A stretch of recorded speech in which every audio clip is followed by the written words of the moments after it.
Hey, what's going on, everyone? This is Paul Hutchings coming to you live with The Good Parts, episode 23, a daily social media show that I do Monday through Friday, right around 11 Eastern on all of my social media channels with the goal of sharing one good part from my life and or business that hopefully you can get great value from and create more success, joy, prosperity, happiness, abundance, goodness, love, gratitude, all the good things that life has to offer. That's my intention with this show. So if any of those things resonate with you, you might want to pay attention to this content that I'm delivering consistently. So I do also want to let you know that I have the ability to display content on your comments, comments on the screen.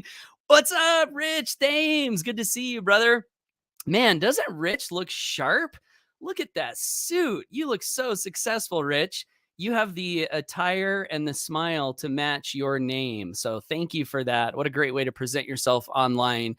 And also, if you're tuning into the replay, would love to hear who you are, where you're plugging in from. Let me know down below. It's fun to get to know people. In fact, I've been noticing recently that when I'm on social media, there's a big difference in my reaction to people I don't know at all versus the people that I do know. Have you guys noticed that? Like, I find myself more excited and happy to engage and encourage the people that I actually know. I find myself drawn to engage with those people. So even though we're on the internet and many of us are doing online marketing, there still is a thing where we get to know each other, right? Like where we pay attention to the comments people are leaving. You bet, you Rich, well deserved. Absolutely. Nick says, what's up, Romani? I mean, Nick Romani says, what's up, my brother? Good to see you, Nick. Good to see you, Danny. Thanks for tuning in. Hey, hola, ¿cómo estás, mi amigo? Good to see you, Martin. Veronique, we are watching. Sunny greetings from Belgium. Thanks for bringing the sun. We finally have some sun here in Idaho. Finally, this winter was a winter that just kept on giving. Like it just, there were so many times this last winter where we would wake up thinking it was going to be summer, and I would look out my my patio glass door and it would be snowing and freezing. That happened over and over and over. So anyway, sunny here too. Gio, what's up, man? Good to see you. I'm just a guy that wears crazy hats. Well, way to differentiate yourself, man. And I know you're more than that, Gio. So thanks for being modest and humble. Smiling Stu Sutherland from Michigan. Awesome. Thanks for tuning in, Stu. And Nick from West Virginia. So yeah, anyway, we can get to know each other, right? If you comment below, I can get to know you. I can get to know your thoughts. We can all get to know each other better. And I think that creates a better online experience, you know? And I think the internet could use more good stuff, you know, like positivity, relationships, you know, people actually getting to know each other. Chase Swift says, your good parts are so good. Thank you so much, Chase. So are yours. Chase is doing the Good Parts Challenge and doing a great job staying consistent. And Chase is in Colorado. So very cool, Chase. Martin says we had our hottest April on record, and that's in Spain, right? I think, Martin, you're in Spain. Booker says Texas in his house. Awesome. Thanks for tuning in, Booker. Okay, well, this is going to be quick. I've been working on a new funnel for my real estate business. So I'll throw that up. If you're, you know, here's the thing though.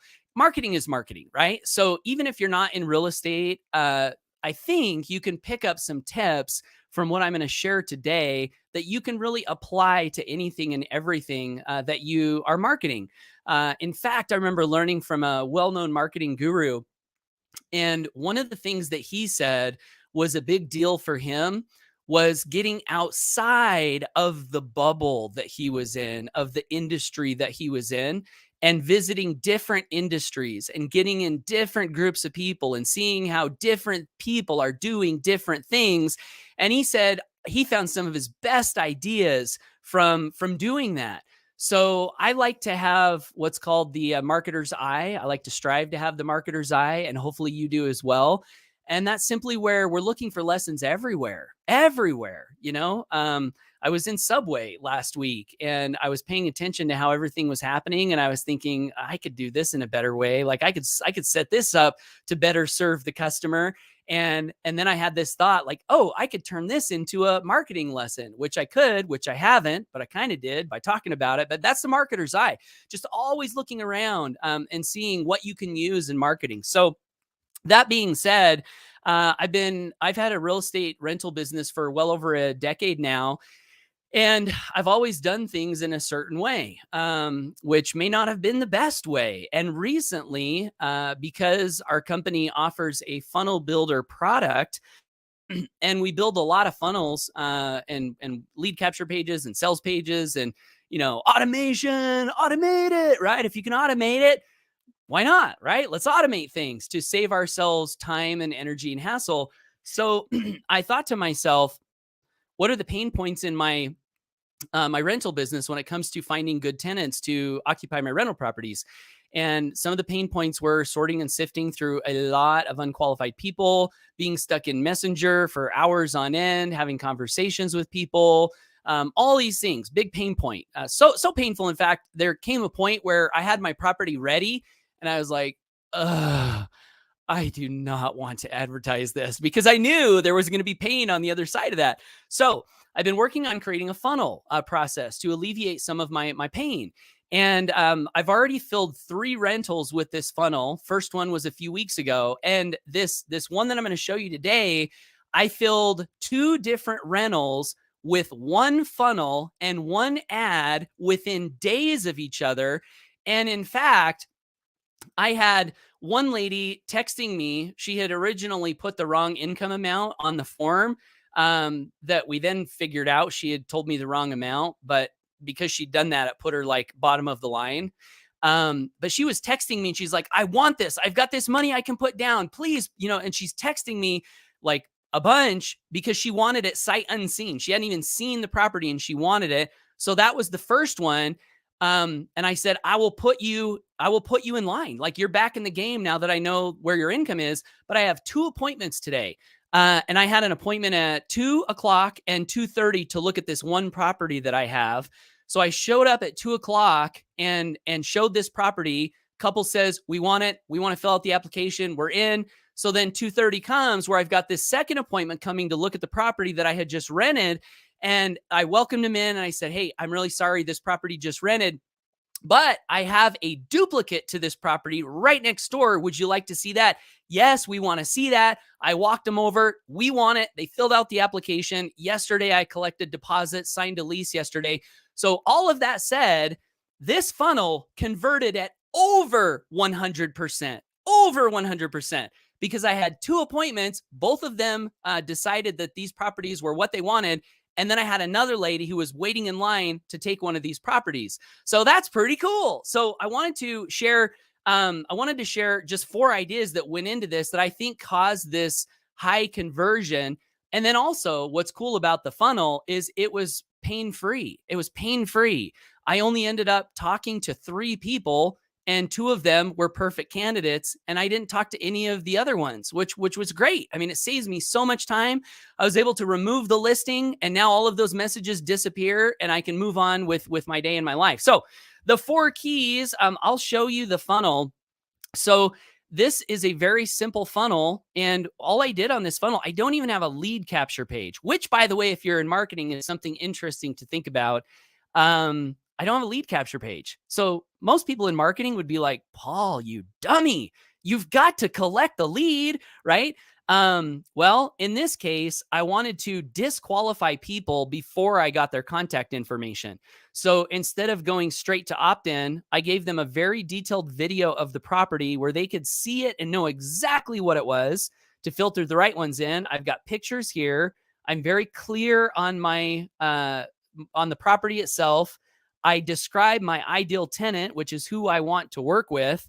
And then if they're interested, now they can go to I guess you'd call this an opt-in, but really it's a very detailed pre-application, form. And so that's the funnel itself. But I wanted to cover just a few ideas on why I think this converted so well and so fast. And I think these ideas are transferable to anything you might be marketing, whether it's a product or a business or whatever.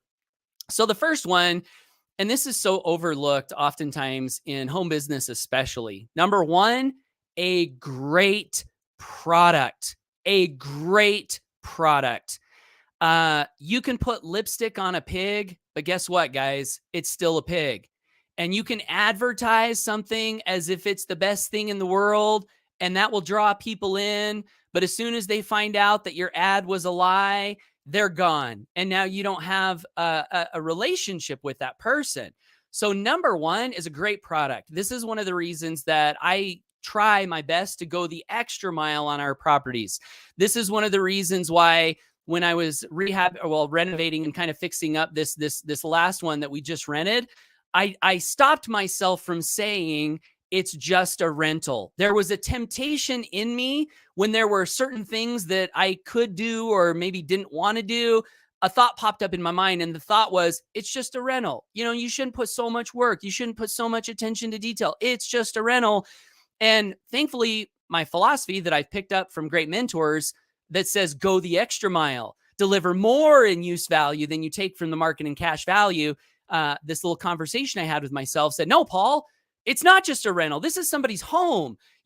Treat this like it would be your family's home. If your family, Paul, was moving into this, how would you want this experience to be for your family? So that was the mentality I went into it with, was doing the best that I could to, fix everything and touch up everything and just get the carpets clean and just make it really, really nice. So having a good product, no amount of advertising can fix a bad product. Let me just say that.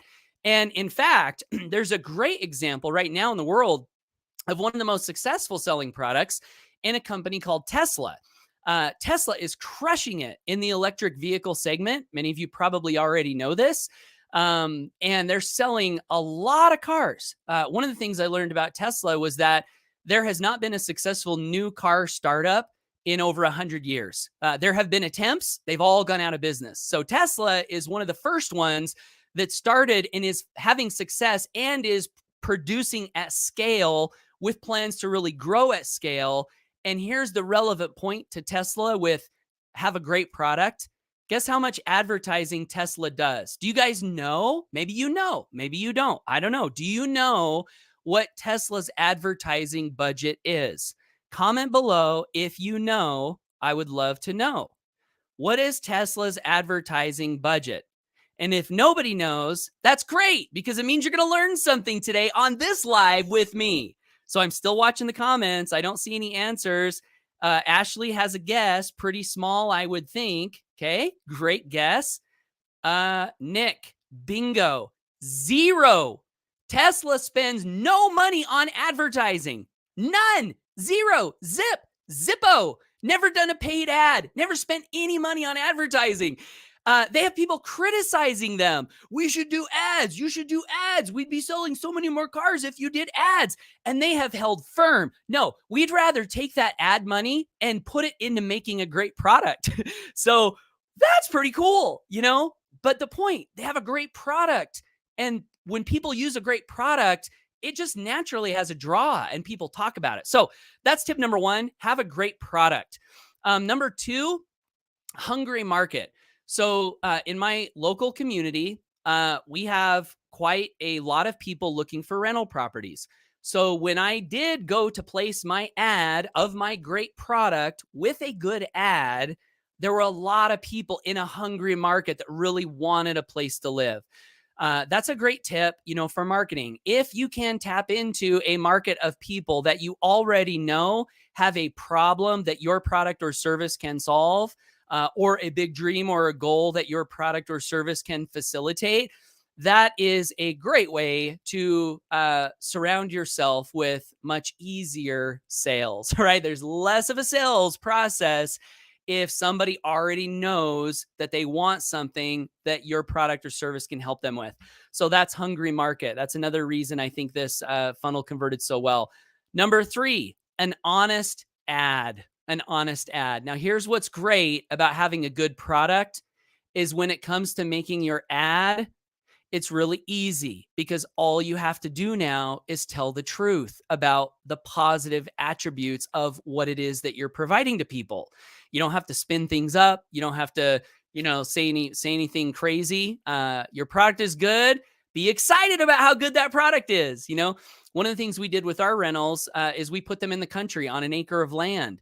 And I'm excited about that because I like to live in the country. So in my ad, of course, country living, quiet living, no close neighbors, plenty of room for your kids to run and play. These are all things that my family wanted. So it makes sense that others would want that. But it's just an honest ad to a hungry market with a great product. And then the fourth one is personal interaction with the right candidates. So this wasn't an auto converting funnel where they went to the page, they put down their deposit, they put down the first month's rent, and then boom, they moved in. No, it wasn't that. I don't want that, honestly, because I want to meet the people that are going to be living in our properties. That helps me to know that helps me in the evaluation process. So, but I did have personal interaction. So what I used the funnel for was to weed out the wrong ones, attract in the right ones. Then I had the application, and now I could scan through the application, which funny enough, still a lot of people fill out the application and I can see that they didn't read the page. So nope, not a fit. Nope, not a fit. Nope, not a fit. Okay, here's somebody. And so when I found a good candidate, I would text them and say, do you have a few minutes for a phone chat? They would get on the phone. I would kind of verify some of the questions that they filled out on the form. And then I would schedule a time to go and meet with them and show them the property. So that's personal interaction. Not saying you have to do personal interaction in your funnels. But what I will say is personal interaction does help with sales conversions. I've done a lot of it over the years. Frank Kern, who is, he's dubbed himself, I would say he's the president of the internet, but that's a self-dubbed title. However, I think you can make a great case that with his accomplishments, he is the president of the internet, very successful internet marketer, knows all about, conversions and traffic. And I heard Frank Kern say one time, and this has always stuck with me, nothing will ever out-convert a personal interaction. This is coming from the president of the internet, right?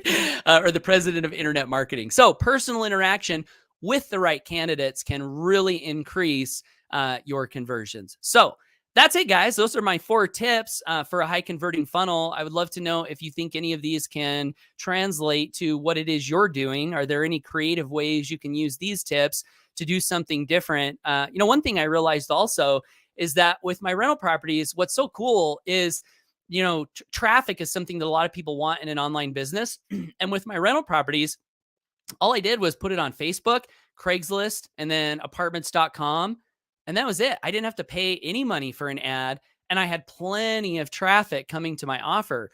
And I thought, wow, that's pretty cool. I wonder if there are places in the world that I can find a market like that of people that I can post ads for my home business to. Are there places like that? Mike Dillard, if you guys have been around a while, started a networking site that was kind of like that. It was supposed to be for home business entrepreneurs. I don't think it lasted. I think it's gone. But I can't think of any place right now where home business entrepreneurs can just, go post their ad for free. If you guys know of places, comment below, because that's kind of cool, to be able to just place a couple of posts and be done and have lots of people coming to your offer.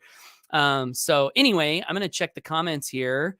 Let's see. David from California. Welcome, David. Rita Joy. Mwah, mwah, mwah. Kisses from the heart. Welcome, Rita Joy. Great to see you. Get rid of the tire kickers. Yeah. And I think that's one of the best things a funnel can do. Like I'm realizing is filter out the wrong ones and filter in the right ones. If you want to have a pleasurable experience with your business, I think I could do more of that for sure. Peter says that funnel looks amazing. Thank you so much, Peter. Chase says funnels make so much sense. I'm going to save this live as a perfect explanation on how funnel can simplify business goals. Yeah, absolutely. Yeah, please share. Geo says you could call the pig sizzling bacon. Ashley says was having a conversation with a business partner yesterday. This conversation. Cool. Yeah. Very cool. Appreciate this. Thanks for sharing. My pleasure, Chad. Thanks for tuning in. Let's see. Ashley says, I love that so much. Aw, thank you so much, Ashley. Love you so much and love your content too. You're doing such a great job on social media. Ashley says, your teachings have helped me get more comfortable with personal interaction. I'm so thankful. Oh, wow. That's great. Thank you. I'm so happy to hear that, Ashley. Lonnie says, well said. Thank you, Lonnie Hogan in the house. Peter says, thank you for your great advice. You're so welcome. Thanks for tuning in. Danny says, I will build a funnel to Airbnb our property in Mexico. Thank you. Yeah, awesome. Let me know how that goes, Danny. Very cool. And Jeff Topper says, I can't think of any industry that a funnel wouldn't help. Amen to that. So thanks for all the engagement, everyone. And I have a couple of off ramps for you. If you've liked this content and are wondering, where should I go next? Well, if you like this content and want to get more like this, please consider subscribing to me on social media. I do these daily, Monday through Friday. And if you want to be sure that you get this content and much more awesome, life changing, freedom bringing content, visit my website, paulhutchings.net/GIFTS, and you can pick up a cool free golden goodie gift on your way to subscribing to my email list. And I'll send these Good Parts episodes to you via email. And lastly, I want to give you the Good Parts Challenge. And that Good Parts Challenge is, if you are not going live consistently, I'd love to challenge you to go live consistently with something like this. You can call it the Good Parts. You can put your name, pick one good thing from your life and or business, share it, pass it along, share the love, share the goodness, spread the light. And this is something that can really, really help in sales and conversions. But aside from that, it's something that can bring you, speaking from my own personal experience, being able to share something good into the world every day for well over 15 years, 10 years of my life has gone so far in helping me feel good about myself, that I'm doing some good in the world today, and it's just a great thing to pass good ideas along. So that's the Good Parts Challenge. If you want to take that challenge, do it and hashtag the Good Parts Challenge, and we'll look for your content in social media. So that's it, guys. Have a wonderful day. Take action. Go for your dreams. Thanks, everyone, for tuning in, and we'll catch you in the next episode. Bye for now.